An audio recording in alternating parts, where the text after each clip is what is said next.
Brad came up with the idea, and he says, "Okay, so why don't you use Brad? Why don't you use Tommy and Rudy from the Speak of the Devil album?" I said, "Yeah, why don't we do that?"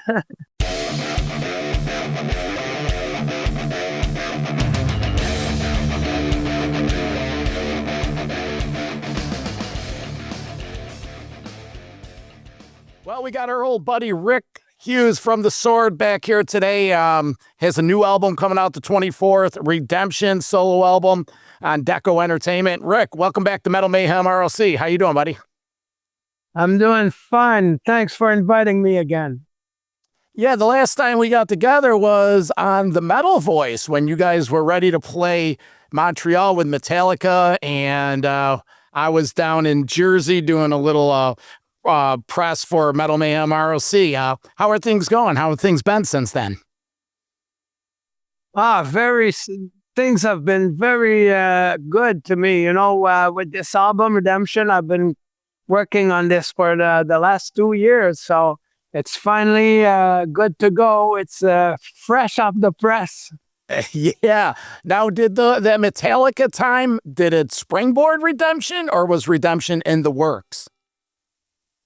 Yeah, it was in the works because it's been in the works for the last 2 years. So it all started with an idea that I had with my friend and manager. I told him, I said, listen, I want to do a solo album, but I want to have outside writers for this one. I don't want to be the only main songwriter of the album. I need some fresh ideas, some stuff that I cannot write by myself. That's how we got Brad Gillis, by the way.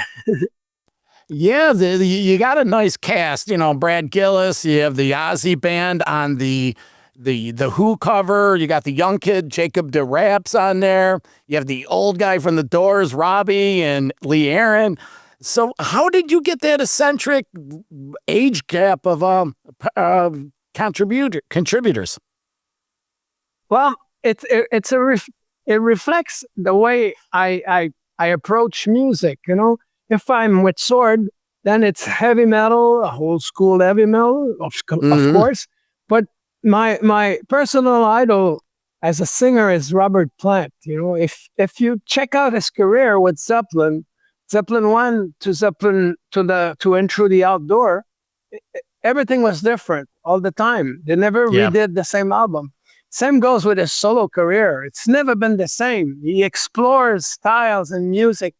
That's what I like to do. He's my idol, and I don't follow in his footsteps. It just comes naturally. When Sword took a break from the stage in the 90s, I kept on going. I was a hired gun here in Montreal for TV shows, for backup vocals, for this and that, behind the scene, exploring all type of music. Sure. That's a reflection of this album. This album is not metal, it's not pop, it's not rock, it's not hard rock, it's all of that. Well, we're going to go down the track listing because I have my notes. But before we get in there, did the experience with the Metallica show help, shape this Redemption, or were those songs already formulated? Did the show and getting back into that arena and the Sword 3 cycle, did it help those creative juices again? Oh, it sure did. Life is a continuity of what you've done before, you know, and I'm the kind of guy that doesn't want to repeat itself. You know, I don't want to be the Rick that was yesterday. I want Rick today, learning from the mistakes of yesterday, from the strength of yesterday. So, of course, it did, because it kind of, I love rubbing shoulders with royalty, you know, and Metallica or royalties. So when we finished that, and I opened the dossier of Redemption, I told my manager, I said, for this one, I want collaboration. I want it all over. So let's not even put ourselves some limit. We shoot for the stars. Oh, sure. Well, let's talk about Redemption. The record sounds energized. It's focused, full of great players, but a lot of different types of songs. Like you said, there's some ballads, there's some blatant radio songs, there's some heavy hitters. Let's talk about like the opening song, the Dead End Road. Great opener, catchy, get going. What was the mindset behind that song? It's very autobiographical. Oh, that's a tough one for a French guy to say. It's all right. I wanted to start with this song, and I wanted to have my sister Lulu, who's a singer here in Quebec, and she's been around quite a while, and she was sick for a couple of years, and that was a tough time because I'm real close to my family. You know, my sister has been part of my show here in Quebec for the last 10, 20 years. We sang together all the time. So when she got sick, she got really sick. She almost died. When it was time to record that song, I wanted her on this song because it says, there's no such thing as a dead end road. When I go and get stuff, I keep on going. I never lose my faith. It's all that I really got. I'm sorry for her sickness. How is she doing now? Doing better? Yeah. Well, thank you for that. But again, you know, it's real life. Everybody goes through that. You know, it's not. I'm not. There's nothing special about it. You know, we're all gonna have to go through some kind of a hardship in our life. Even if we live the best life, you know, we're gonna have to help people that are very sick or people that are dying because they're our loved ones. So there's no such thing as a dead end road. You know, if the going gets tough, just keep on going. You know, roll with the punches. Sure. Yeah, Brad Gillis on guitar on that track. That has him all over it. No, on this track is Sean Kelly. Sean Kelly from Coney Hatch, Lee Aaron. He's the best, man. We recorded the core of the album with Sean Kelly, with John Webster at Little Mountain Studio in Vancouver. So it is a live album like we used to do them. We overdubbed after, but the core of the album was recorded at Little Mountain Studio with a real band. Oh, all right. So do I dare say you used analog or was it a digital board? No, it was both. It was a bit of both. Yeah. Well, that's part of like when I was listening to this, a lot of these songs has that old feel and you would expect that, but a lot of room for the songs to breathe, you know, like the song Carry the Torch. In my ears, this sounds like a radio song. This is something you could pluck out of 1988 and you could hear this on your classic FM station around North America. What were you chasing sonically on this song? Well, like I said earlier, when we started to work on the project, I told my manager I want outside writer. So the first one we thought of is Jesse Bradman, who was my bandmate with Saints and Sinners. Okay. So yeah, excellent songwriter. He's a guy from San Francisco. So I toured with him back in the days, opening for Bon Jovi and stuff. So there was a good connection. So we asked Jesse for a couple of songs and he says, oh yeah, well, I wrote a couple of songs with Jesse Bradman. Maybe you'd be interested. Interested? Can I hear it now? He says, yeah. So he sent me a couple of songs and I took the couple of songs. You know, I said, yeah, I want both. So that's how Jesse got in. That's how Brad got in the picture via a close friend of mine, Jesse Bradman. Excellent keyboard player, voice, everything. So Jesse was your liaison to Brad. Did you know Brad before then? No, not at all. So that the song Carry the Torch was one of the two songs that was proposed by Jesse. So as soon as I heard it, I said, yeah, I want that. So he says, okay, so I'll ask Brad if he's okay with it. And next thing you know, Brad was okay with it. And he would, and we asked him if he would play on the song. and kind of co-produce it, And he said, yeah. So that started our working relationship. He's a great guy. Oh, sure. And I don't want to jump ahead too much, but how did Rudy Sarzo and Tommy Aldridge get on board for the Who cover? Did Brad help you with that? Of course, yes, he did. Brad is a team player. He's, man, Night Ranger, what a band. These guys are great. Their music is ageless. It's like, that's rock and roll, Sure. Yeah. And so when he got aboard with his songs, we were looking for a cover. So I wanted a Who song. So my manager proposed The Real Me, and I said to myself, it's perfect with the concept of redemption, the real me, the real Rick, Mm-hmm. So, yeah. So when we said, okay, let's do The Real Me. So I said to my manager, I said, let's ask Brad. We need top players on this one. It's the Who, man. We need top players. So I never expected to get Tommy Aldridge and Rudy Sarzo, my friend. Brad came up with the idea, and he says, okay, so why don't you use Brad? Why don't you use Tommy and Rudy from the Speak of the Devil album? I said, yeah, why don't we do that? Hey, I know. What are you going to say? No? Yeah. Well, you know what? It's a long shot. So we went for the long shot, and it worked. And I'm really, really, really happy with that. Was that done? Were you all in the same room, or was that a remote recording?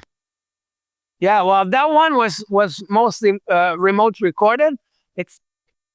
This version of The Real Me is John Webster's version, because John, being the producer of the album, this guy is a genius. So he came up with the part where Brad Gillis has a guitar solo, because the Who's version doesn't have any guitar solo. And when we asked Brad if he wanted to play on it, that's when we came about to say, if we're gonna have top players, if we have Tommy Aldridge, that'd be the best, man, for the renexion, and Tommy and Rudy, because they're so like this. Yeah. So yeah. Let's talk other guitar slingers. Jacob DeRaps. We've had him on the show recently. He just released his sophomore album, Viva La Rock, or Viva Rock and Roll. How did he get involved with this project? Fellow Montrealian? Is that how it is? Or how did Jacob get involved in this? I'm lucky enough to have the same manager. So I was hearing about him all the time. So I checked him out, and I thought it was so good that I asked my manager, I said, why don't we ask Jacob to come and do a couple of guitar solos here and there? Because he's like, this guy's like the new Van Halen, So Jacob said, yeah. And so we got him on a couple of songs, and he sounds amazing. He's very amazing. And when I got the advance of this, I downloaded it. I'm driving around, so I really couldn't read anything. So when I got to that track, the last one, I can't even pronounce this. Let me do that for you. It's called Ça va brasser. Oh, okay. Yeah. Which literally means it's about to get loud. Okay, well, good. This is my crash course in French. But when I'm listening to him, I'm like, that doesn't sound like Brad Gillis, but it has that, that 80s feel. And then when I dug deeper, I'm like, it's our boy, Jacob. Yes, I was happy to see that. And then when I had a chance to really read the press notes and everything, I saw the whole lineup. So, yeah, he makes a couple appearances. What other songs is he on this one? He plays on Someday, the song that I wrote with John Bon Jovi and Aldo Nova. And he's on The Will of the Gun. So he plays on 3 songs. And by the way, I do a lot of shows here in Quebec. I do like 50 to 100 shows a year for the last 20 years. And I've been hiring him to be on my shows whenever he can. I invite him to come on the show. So we have a relationship going on, him and I, since for a couple of years. But to talk about Jacob, this guy's in his 20s and he's already a virtuoso. This guy's amazing. He's got it all. He's got a good voice. He's got amazing playing, the sound, everything, the attitude. He's a big star. Sure. Well, he comes from great pedigree. His parents, this kid's been listening to this stuff before he's, when he was in the womb. So yeah, like I said, he's been on the show a couple times. He is a well-grounded young man, and we enjoy following his career. So it's nice to see you guys connecting on that. Now, you did mention Will to the Gun. This song, hints of politics and social edge. What's the story behind what's the story behind this one? Well, we handpicked every song on this album because it is called Redemption. It needed a song like that, not a bit political, a bit social comment on this and that. I like to think that some songs are written so that people can think further than what they're already thinking about some stuff. At least that's what I do. Sometimes I will listen to an artist and I will read between the lines, and it will help me make my own line. Yeah. You're going to have to help me with the pronunciation again. The track, Dans la Peau? Yeah, that's cool. Dans la peau. Okay. This song, Rick, according to my notes, has like a country kind of feel to it, country music kind of song. What made you blend those styles and those voices in there? Lulu and Jacob. Tell us about this song. Okay, well, Dans la peau is a song written by a friend of mine from LA. Well, that lives in LA. His name is Jerry Stolber. And it was written for Johnny Hallyday. He's a French singer from France. He was like the Elvis Presley of France. Big, big, big star. And his backup singers, one of his backup singers was Amy Keys, that sings with me on the song. So It was supposed to be proposed to Amy Keys and Johnny Hallyday so they could sing a duet together. And it never happened because he got sick when the song was written. So then it fell into my lap. So when I heard it, I said, wow, okay, I want to do that song. Can I have Amy Keys? And they said, we'll try. Again, it worked. Everything went so natural for this album. I mean, sometimes they said, if you push too much and it's not meant to be, then it won't sound natural. Nothing was pushed on this album. Nothing. We just went about, asked around. Those who said no, we didn't insist. Those who said yeah, we went, yeah, that's perfect. Yeah. So Dans la peau means under my skin. I got you under my skin. That's what it means in French. Oh, okay. So it all goes with again with the Redemption title. Redemption it's not why I wanted to call my album Redemption, because I believe in a way of life where you focus on yourself, never on others. So a redemption to me is every day. If I spend my day quietly, without any brush, without any fight, then all's cool.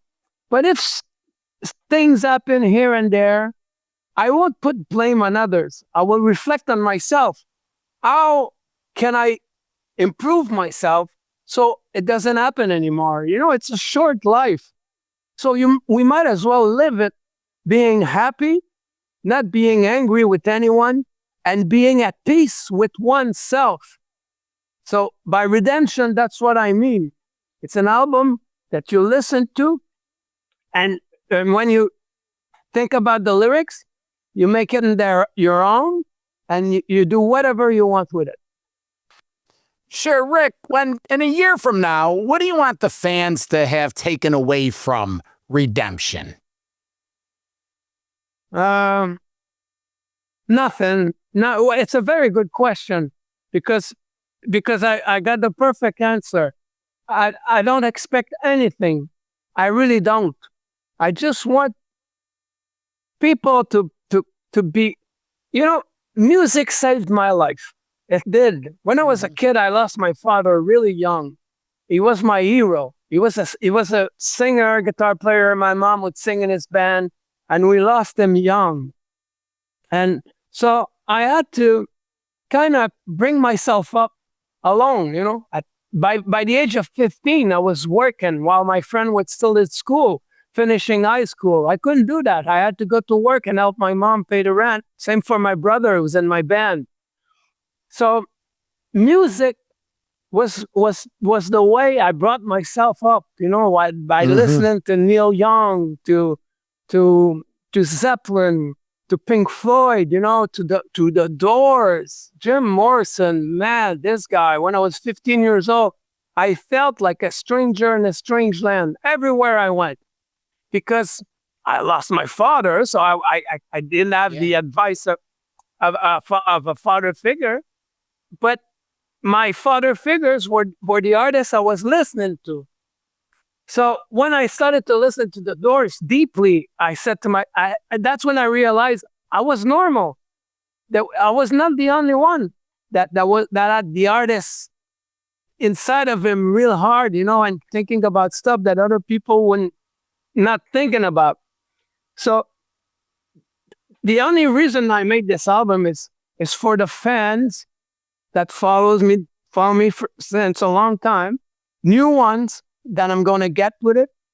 And so just to bring some color inside their world, so they can enjoy listening to some new music and just get a kick out of this song. Oh, this one I don't like so much. Oh, this one I like. Oh, this one. And then 2 months later, the one that I didn't like, now I like. It's... How many times does that happen where you rediscovered something? It's like, why didn't I like the song? This is now my favorite. That's it. Well, Rick, that's the magic of music. There are no rules. What I like, you may not like, and vice versa. You mentioned the Doors. Sounds like it's one of your all-time favorites. How did you get Robbie Krieger involved in this, and how awesome was that? Yeah, well, again, everything came so natural. When I was offered the song Dans la Peau, Amy Keys was singing on a demo that was supposed to be proposed to Johnny Hallyday. So I asked for Amy Keys. They said, yeah, okay, well, she wants to do it, but she's in LA. And we were recording in Vancouver. So I said, well, let's record her in LA. So they said, okay, I'll get back to you. So they got back to me and it says, hey, Rick, there's a studio. It's Robbie Krieger is the owner.